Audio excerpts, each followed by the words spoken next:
തിരുവനന്തപുരം ധനുവച്ചപുരം കോളേജിൽ വിദ്യാർത്ഥിയോട് ABVP പ്രവർത്തകരുടെ ക്രൂരത. ABVPയുടെ പരിപാടിക്ക് പങ്കെടുക്കാത്തതിന് മാരകായുധം കൊണ്ട് മർദ്ദിച്ചു. ശരീരത്തിൽ ക്രൂര മർദ്ദനമേറ്റതിന്റെ പാടുകളുണ്ട്.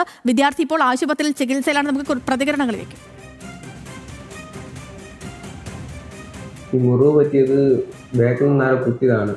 അനന്തരം തോന്നണ പയ്യനെന്നാണ് തോന്നുന്നത്. അവൻ്റെ പേരാണ് ഞാൻ പറഞ്ഞിട്ടുള്ളത്. ബാക്കിൽ നിന്ന് മൂർച്ചയുള്ള കത്തി പോറ്റുന്ന സാധനമാണ് വെച്ച് കുത്തി ചെറിയ ബാക്കിൽ. ഈ മുറിവ് പറ്റിയത് ബാക്കിൽ നിന്നാണ് കുത്തിയതാണ്. അനന്തരം തോന്നണ പയ്യനെന്നാണ് തോന്നുന്നത്.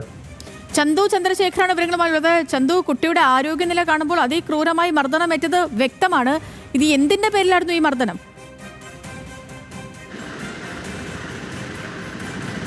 സേതുലക്ഷ്മി, ധനുവച്ചപുരം VTM NSS കോളേജിൽ ABVP വിദ്യാർത്ഥി സംഘടനയാണ് അവിടുത്തെ യൂണിയൻ കൈയാളുന്നത്. അവിടെ ABVP എന്തോ പരിപാടി സംഘടിപ്പിക്കുകയായിരുന്നു. ഈ സംഘടനയുമായി ബന്ധപ്പെട്ട ഒരു പരിപാടി അവിടെ സംഘടിപ്പിക്കുകയായിരുന്നു. ഈ പരിപാടിയിൽ പങ്കെടുത്തില്ല എന്നാരോപിച്ചാണ് ഈ ദേവജിത്ത് എന്ന 3ാം വർഷ ഡിഗ്രി വിദ്യാർത്ഥിയെ ABVP വിദ്യാർത്ഥികൾ ആക്രമിച്ചതെന്നതാണ് ഇപ്പോൾ പറയുന്നത്. 15ഓളം പേർ ക്രൂരമായി മർദ്ദിച്ചു എന്നതാണ് പ്രധാനമായും പരാതിയിൽ പറയുന്നത്. അതിൽ പിന്നിൽ നിന്നും ഒരാൾ ചെവിക്ക് പിൻവശത്ത് കുത്തി എന്നാണ് വ്യക്തമാക്കുന്നത്. അതിൽ ആഴത്തിലുള്ള മുറിവ് തന്നെയുണ്ട്. ഏകദേശം 4 ഇഞ്ചോളം ആഴത്തിൽ വരുന്ന മുറിവാണ് ദേവജിത്തിൻ്റെ ഈ ചെവിയുടെ ഭാഗത്ത് വന്നിട്ടുള്ളത്. ചെവി കട്ട് ചെയ്ത് മാറിയ നിലയിലായിരുന്നു ആശുപത്രിയിലേക്ക് കൊണ്ടുപോകുമ്പോൾ. പ്രധാനമായും ദേവജിത്ത് പോലീസിൽ നൽകിയിട്ടുള്ള മൊഴിയിൽ പറയുന്നത് ഈ പരിപാടിയിൽ പങ്കെടുക്കുന്നില്ല എന്ന് പറഞ്ഞ് ഈ പരിപാടിക്ക് പോകാൻ വേണ്ടി ഷർട്ടിൽ പിടിച്ച് വലിച്ചു അസഭ്യം ചൊരിഞ്ഞു. തുടർന്ന് കൈ തട്ടി മാറ്റി. ഈ കൈ തട്ടി മാറ്റിയതാണ് ഈ വിദ്യാർത്ഥികളുടെ പ്രകോപനത്തിന് കാരണമായി മാറിയതും കൂടാതെ വളഞ്ഞിട്ട് ആക്രമിക്കുകയും ചെയ്തതെന്നാണ്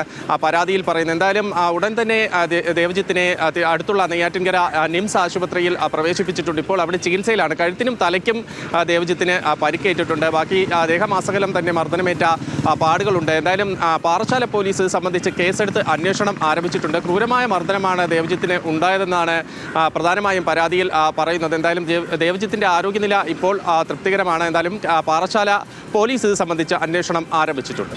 സേതുലക്ഷ്മി. ശരി, ചന്തു ചന്ദ്രശേഖരാണ് വിവരങ്ങൾ നൽകിയത്.